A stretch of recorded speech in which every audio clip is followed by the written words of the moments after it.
اللہ سبحانہ و تعالیٰ کی رحمت کے 100 حصے ہیں، اور اس 100 حصوں میں سے اللہ سبحانہ و تعالیٰ نے صرف ایک حصہ اس زمین پر اتارا ہے جو ہمیں آپس میں دکھتا ہے، ماں میں دکھتا ہے، ہمیں جانوروں میں دکھتا ہے، ہمیں جب بچوں کو دیکھتے ہیں ہمارے دل میں وہ محبت آتی ہے، وہ صرف اور صرف ایک پورشن کا نتیجہ ہے۔ فرعون جیسا شخص بھی اگر اللہ سبحانہ و تعالیٰ سے مغفرت طلب کرتا تو اللہ سبحانہ و تعالیٰ اس کو معاف کر دیتا۔ بسم اللہ الرحمن الرحیم، السلام علیکم ورحمۃ اللہ وبرکاتہ۔ Welcome back to our series tales of faith, جہاں پر ہم بات کر رہے ہیں the unseen world of angels. ہم جبرائیل علیہ السلام کے متعلق بات کر رہے تھے and the greatness and magnitude of جبرائیل علیہ السلام۔ I hope you finding this series beneficial, and if you are, please share it with your family and friends so that more and more people can actually benefit from it. The very reason we are trying to understand the existence of Jibreel alayhi salam, because Jibreel alayhi salam plays an important role in this entire process of revelation. تمام انبیاء کے ساتھ جبرائیل علیہ السلام کا تعلق، اور many Times قرآن میں ایک انسپوکن انداز سے جبرائیل علیہ السلام کے بارے میں بات ہونا، اور ہمیں انڈیکیشن ملنا کہ جبرائیل علیہ السلام کا تعلق تمام انبیاء اور رسولوں کے ساتھ کتنا قریبی رہا ہے، ان کو پروٹیکٹ کرنا، ان کو چیزیں سکھانا۔ جیسے نوح علیہ السلام کو کے متعلق آتا ہے کہ ان کو جو کشتی بنانے کا طریقہ تھا وہ بھی جبرائیل علیہ السلام کے تھرو سکھایا گیا۔ اسی طرح سے تمام انبیاء کو جو ہنر سکھائے گئے وہ بھی جبرائیل علیہ السلام کے ذریعے سکھایا گیا۔ حج کا جو پروسیس ہے ابراہیم علیہ السلام کو، وہ بھی جبرائیل علیہ السلام نے آ کے سکھایا۔ ہم کافی دفعہ دیکھتے ہیں کہ انبیاء کی پروٹیکشن کے متعلق، چاہے وہ ابراہیم علیہ السلام کا معاملہ ہو جب آگ کے متعلق بات آئی، اور جبرائیل علیہ السلام نے آ کر آگ کو ٹھنڈا کرنے کی بات کی، تو ابراہیم علیہ السلام نے صرف اور صرف یہ کہا کہ میں اللہ سبحانہ و تعالیٰ ہی کے اوپر ڈپینڈنس رکھتا ہوں۔ اس کا مطلب صرف یہ کہ ابراہیم علیہ السلام کا توکل اور تعلق اللہ سبحانہ و تعالیٰ کے ساتھ اتنا خاص تھا کہ انہوں نے جبرائیل علیہ السلام کے ساتھ بھی مدد نہیں طلب کی۔ اس کے ساتھ ساتھ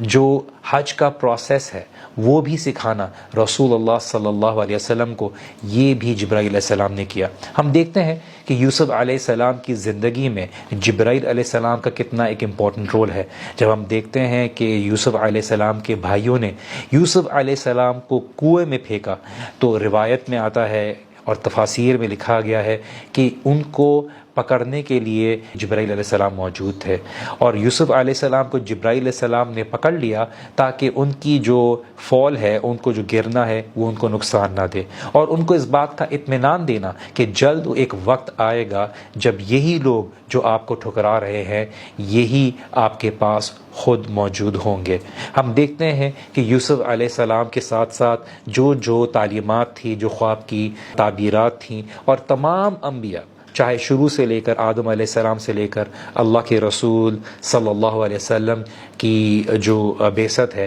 اس تک تمام انبیاء کو سکھانا اور اللہ سبحانہ و تعالیٰ کی وحی کو لے کر آنا، اور تمام فرشتوں تک جو بھی معاملات ہیں ان کو کیری فارورڈ کرنا واز دا رسپانسبلٹی آف جبرائیل علیہ السلام۔ ہم بڑا انٹرسٹنگ ایک واقعہ دیکھتے ہیں موسیٰ علیہ السلام کے متعلق، اور موسیٰ علیہ السلام کے زمانے میں ہم یہ جانتے ہیں کہ فرعون کتنا بڑا ٹائرنٹ اور کتنا بڑا ایک کرپٹ انسان تھا، اور یہ بات یونانیمس اگریمنٹ ہے، یہ تمام اہل علم کا یہ اجماع ہے کہ فرعون سے بدتر شخص کوئی اور نہیں ہو سکتا۔ اور ہسٹری میں جتنے بھی ہم لیڈرز دیکھ لیں، جتنے بھی ہم ٹائرنٹس دیکھ لیں، جتنے بھی ہم ظالم حکمران دیکھ لیں، کوئی بھی مل کر فرعون کے قریب نہیں آ سکتا، فرعون کے برابر نہیں، ایکویولنٹ نہیں ہو سکتا۔ لیکن ایک دفعہ جب رسول اللہ صلی اللہ علیہ وسلم کے پاس جبرائیل علیہ السلام آئے اور انہوں نے بولا کہ یا محمد، کاش آپ اس وقت ہوتے جب آپ دیکھتے کہ میں کس طرح سے موسیٰ علیہ السلام کی سپورٹ میں، جب اللہ سبحانہ و تعالیٰ نے فرعون کو ڈبا دیا تو میں نے کیا رویہ رکھا فرعون کے ساتھ۔ ہم دیکھتے ہیں کہ موت کے فرشتے جو نافرمان ہیں جب ان کی روح نکالنے آتے ہیں تو ان کے چہروں پر مارتے ہیں، اور اسی کے ساتھ ساتھ جبرائیل السلام سے جب پوچھا گیا، رسول اللہ صلی اللہ علیہ وسلم نے جب پوچھا کہ ایسا کیا کیا، تو جبرائیل السلام نے بتایا کہ جب وہ ڈوب رہا تھا تو میں نے اس کے منہ میں مٹی ڈالی تاکہ ایسا نہ ہو کہ وہ اللہ سبحانہ تعالیٰ سے توبہ کر لے اور وہ کلمہ پڑھ لے اور اللہ سبحانہ تعالیٰ اپنی رحمت کی بنسبت اس کو معاف کر دیں۔ اس سے ہمیں یہ پتہ چلتا ہے کہ جبرائیل علیہ السلام اللہ سبحانہ تعالیٰ کو کتنی بہتر طریقے سے جانتے ہیں، اور ان کو پتہ ہے کہ فرعون جیسا شخص بھی جو اتنا کرپٹ تھا، اتنا ظالم تھا، اس کے لیے بھی موقع تھا کہ اللہ سبحانہ تعالیٰ سے وہ مغفرت اور توبہ طلب کرتا اور اللہ سبحانہ تعالیٰ اس کو معاف کر دیتے۔ اچھا، سوال یہاں پہ یہ ہوتا ہے کہ کیا جبرائیل علیہ السلام نے انٹرفیئر کیا، کیا اس کی مغفرت میں رکاوٹ ڈالی؟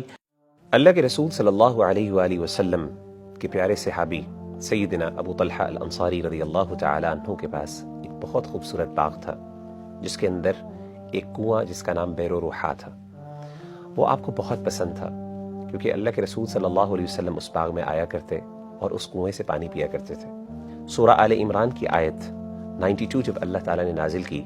لن تنالوا البر حتى تنفقوا مما تحبون، کہ تم کبھی بھی نیکی کے اس سٹینڈرڈ کو پہنچ نہیں سکتے جو اللہ کو تم سے تقاضا ہے، جو اللہ تم سے تقاضا کرتے ہیں، جب تک کہ تم اللہ کی راہ میں وہ خرچ نہ کر دو جو تمہیں سب سے زیادہ پسندیدہ ہے۔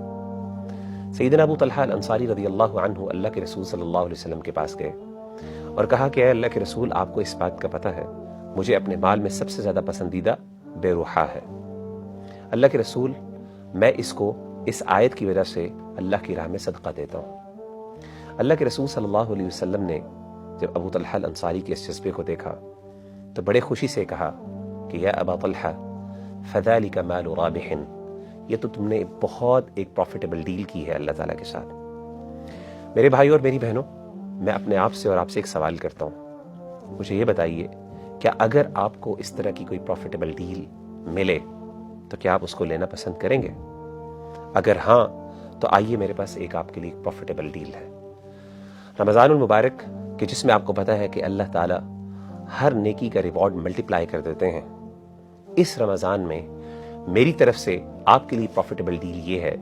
کہ آپ اپنا پسندیدہ مال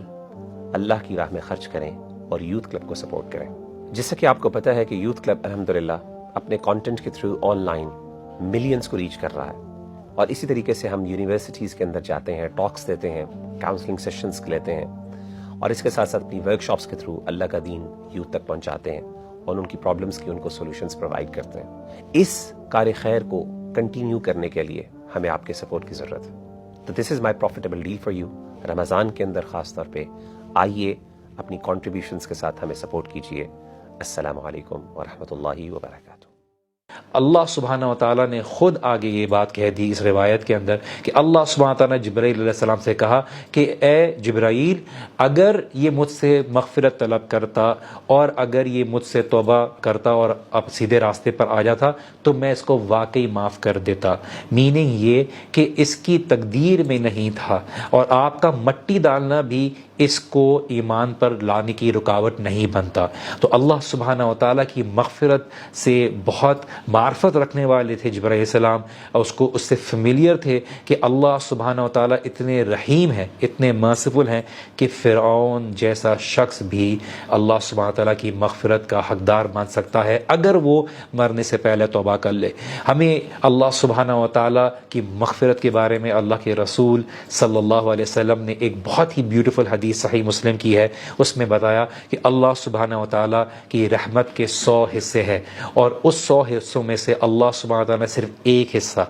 ایک حصہ اس زمین پر اتارا ہے جو ہمیں آپس میں دکھتا ہے، ماں میں دکھتا ہے، ہمیں جانوروں میں دکھتا ہے، ہمیں جب بچوں کو دیکھتے ہیں ہمارے دل میں وہ محبت آتی ہے، وہ صرف اور صرف ایک پورشن کا نتیجہ ہے۔ 99 حصے اللہ سبحانہ و تعالیٰ اپنے بندے، اپنے جو ماننے والے ہیں ان کے لیے استعمال کریں گے یوم القیامت کے دن۔ اس سے پتہ چلتا ہے اللہ سبحانہ و تعالیٰ کتنی وسیع رحمت ہے۔ اسی کے ساتھ ساتھ ہمیں ایک اور اگزامپل ملتی ہے کہ اللہ کے رسول صلی اللہ علیہ وسلم ایک دفعہ مسجد میں صحابہ کے ساتھ تھے تو ایک بدو شخص آیا، اور بدو شخص یوزلی دیہاتی ہوتے تھے، ان کو کسی چیز کے بارے میں نو ہاؤ نہیں ہوتا تھا، تو انہوں نے مسجد میں آ کے یورینیٹ کرنا شروع کر دیا، پیشاب کرنا شروع کر دیا مسجد کے کونے میں۔ صحابہ بڑے غصے میں آئے کہ یہ کیا طریقہ ہے، یہ کوئی جگہ تھوڑی ہے، اور مسجد ایک پاک جگہ ہے، تو صحابہ بڑے ناراض ہوئے۔ اللہ کے رسول صلی اللہ علیہ وسلم نے صحابہ کو روک دیا کہ سب سے پہلے کہ اس نے تو آلریڈی شروع کر دیا ہے، لیٹ ہم فنش فرسٹ۔ اور بعد میں جب رسول اللہ